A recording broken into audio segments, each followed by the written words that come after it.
Hello and welcome once again to Caversham Central. It's been probably, I guess, a month since I last posted a video, and in truth up until the last few days I haven't really done a great deal, but I've had a bit of a sort of spurt of enthusiasm and energy and done a few bits and pieces which I thought I'd share with you. So in no particular order, as you can see, I've actually started on the job of ballasting the main lines.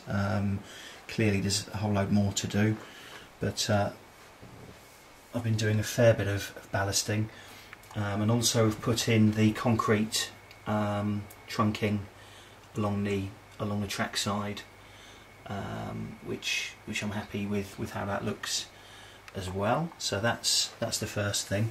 I also have put in a little hill here where the lines divide, so that's gone in. So we now are starting to get a bit more of a I guess a little bit more realism in terms of the hills and what have you. I think last time I uploaded a video I showed you that I'd put in this hill as well, which I think looks good. So I'm happy with how that's all looking.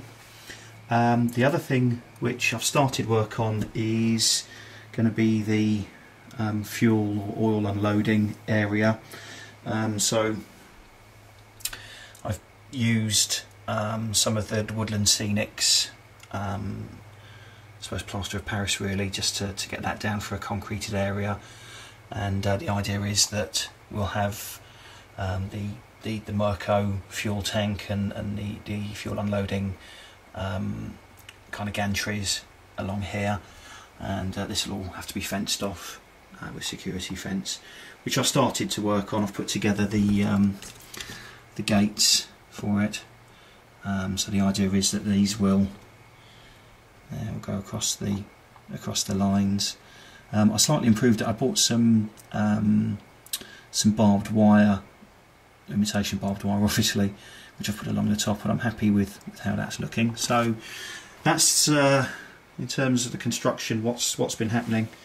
The next job really I think is to weather the retaining wall here so it matches the other side, so I need to get that done, and then really it's just going to be more ballasting.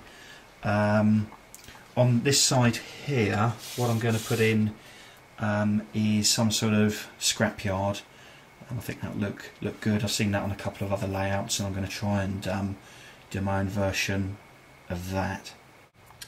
The other thing I've been doing is got the airbrush out and had a go at weathering up some of my rolling stock.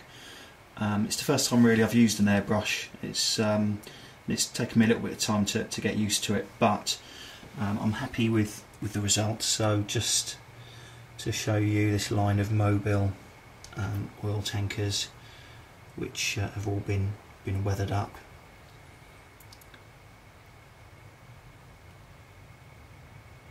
And I've actually really enjoyed doing that, and I'm happy with how they look. So there's a whole host of other rolling stock that will be getting the treatment over the coming weeks, and I'll share more with you, you know, as and when. Anyway, so that's it. It's a quick update. Next time I hope to be able to show you a lot more progress, and hopefully you won't have to wait quite so long for my video. In the meantime, thanks very much for those of you that have subscribed to the channel. Thanks also for all the really kind comments. They're really encouraging, and I really appreciate those, so thanks for them. And I'll see you guys soon. Thanks a lot.